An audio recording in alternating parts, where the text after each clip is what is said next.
सभी को जय श्री राधे। आज हम बात करेंगे उस पावन पर्व की जिसे पूरा ब्रज और संपूर्ण सनातन परंपरा अत्यंत हर्ष और श्रद्धा से मनाती है, राधाष्टमी महोत्सव। इस वर्ष राधाष्टमी की अष्टमी तिथि यानी कि आज 30 अगस्त 2025 की रात 10:46 से प्रारंभ होकर 1 सितंबर 2025 की रात 12:57 तक रहेगी। लेकिन पूजन और व्रत के लिए सबसे उत्तम दिन 31 अगस्त 2025 ही है। इस दिन पूजन का श्रेष्ठ समय है अपराह्न काल सुबह 9 बजे से दोपहर 12 बजे तक, और विशेष रूप से मौन मध्याह्न मुहूर्त दोपहर 11:05 से 1:38 तक। इसमें राधा रानी का ध्यान और पूजन का अत्यंत फलदायी बताया गया है।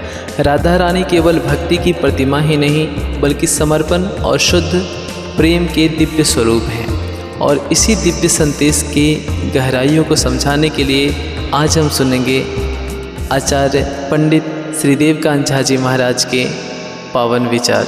राधे राधे। आइए शुरू करते हैं। राधे राधे, जय श्री कृष्ण। आज मैं राधाष्टमी पर कुछ विशेष बताने जा रहा हूँ, जो श्री जी सरकार का प्रादुर्भाव कैसे हुआ और राधाष्टमी कैसे मनाई जाए। सबसे पहले आप यह जाने कि श्री जी हैं कौन। पूर्व में भी वो राधा ही थी और आज भी राधा ही हैं। वो लक्ष्मी नहीं है। आज जब भगवान श्री कृष्ण का प्राकट्य हुआ तो रुक्मिणी लक्ष्मी के रूप में आई। पूर्व में राधा रानी से एक बालक का प्राकट्य हुआ था। जब भगवान श्री कृष्ण राधा रानी के साथ थे, सर्वेश्वरी माता राधा रानी उस बच्चे को समुद्र में धकेल दी थी। वह बच्चा विराट रूप धारण कर भगवान विष्णु के रूप में प्रजा के पालक हुए। भगवान श्री कृष्ण ने राधा रानी को उसी समय कहा था कि अब तुम पुत्रवती नहीं बनोगी, परंतु तुम्हारा प्राकट्य पृथ्वी लोक पर होगा। आज मैं उसी संदर्भ में बताने जा रहा हूँ कि राधा रानी को स्वर्णिम क्यों कहा गया। पूर्व में जब मोहिनी का रूप धारण कर भगवान श्री विष्णु अमृत कलश को बांट रहे थे, सारे देवता उन पर मोहित हो गए थे। एक ही देवता थे जो मोहित नहीं हुए थे और उनको आश्चर्य से देख रहे थे। वो थे भगवान भास्कर, दीनानाथ, सूर्य भगवान। सूर्य भगवान के मन में ये अभिलाषा हुई कि इस मोहिनी रूप को मैं पुत्र रूप में प्राप्त करूं। नारायण ने मोहिनी रूप में किसी के तरफ देखा नहीं था, लेकिन भगवान भास्कर की तरफ देख करके उन्होंने कहा कि आप इच्छा को मैं पूर्ण करूंगा, और मैं आपको वादा करता हूं कि मोहिनी भी जिस रूप को देखकर मोहित हो जाए वह रूप में धारण करूंगा। आज इसी संदर्भ में ठीक राधा अष्टमी के दिन, जबकि भगवान श्री कृष्ण का जन्म कृष्ण जन्माष्टमी को होता है, भादो कृष्ण अष्टमी को होता है। राधा रानी का जन्म भादो शुक्ल अष्टमी को होता है।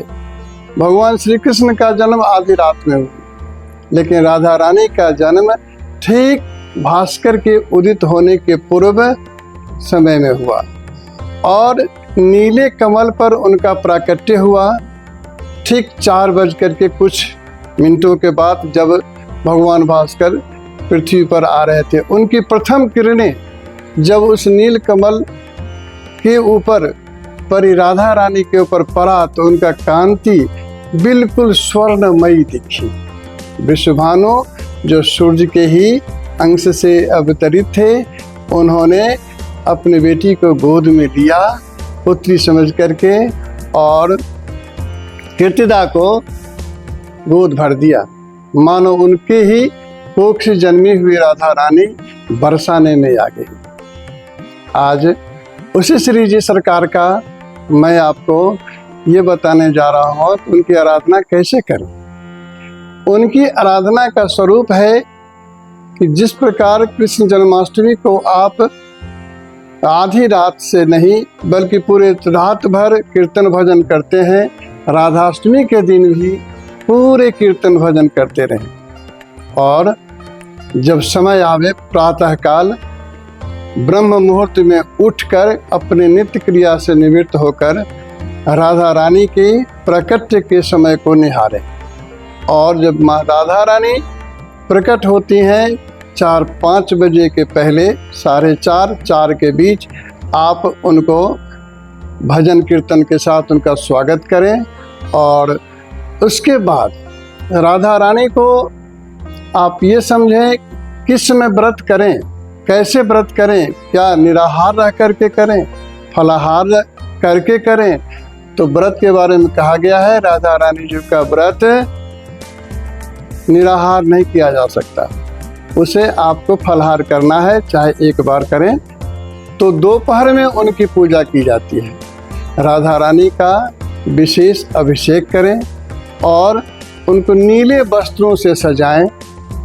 एक चौकी का आसन बनाकर उस पर तांबे के पात्र में राधा रानी को विराजित करें और उनके अभिषेक करें, पंचामृत से अभिषेक करें, वस्त्र से आविष्टित करें और उनके भोग स्वरूप आप अरवी का प्रयोग करें, मालपुए का पकवान बनाएं और रावड़ी अवश्य बनाएं। भगवान श्री कृष्ण का माखन मिश्री, राधा रानी का मालपुआ और अरवी ये बहुत ही प्रिय है। दिन भर आप राधा रानी के समक्ष कृष्ण का गुणगान करें, कृष्ण नाम का जाप करें। राधा रानी को प्रसन्न करने के लिए, राधा रानी को प्राप्त करने के लिए अगर कृष्ण के भजन का आप आधार बनाते हैं तो राधा रानी प्रसन्न होती है। जिनके पास राधा रानी जी का विग्रह नहीं है, मूर्ति नहीं है, वो भगवान श्री कृष्ण को ही पूर्ण रूप से अभिषेक करा करके और राधा रानी की तरह उन्हें सजाएं, उन्हें मुकुट पहनाएं, उन्हें श्रृंगार करें, तो आपको राधाष्टमी के दिन राधा रानी का अभिषेक पूजन करने का फल प्राप्त होगा। दोपहर में पूजन के बाद ही आप अपना कुछ फलाहार लें और दिन भर भगवान श्री कृष्ण का जाप करें राधा रानी के समक्ष। श्री कृष्ण गोविंद हरे मुरारी, हे नाथ नारायण वासुदेव, राधा रानी की जय, महारानी की जय। इस मंत्र का जाप करते रहें और जिससे आपका मन प्रसन्न हो और आपके हृदय में राधा रानी का वास हो जाए। और जब राधा रानी का वास आपके हृदय में होगा, भगवान श्री कृष्ण से आपकी मुलाकात राधा रानी जी सरकार अवश्य कराएंगे। जय श्री कृष्ण, राधे राधे।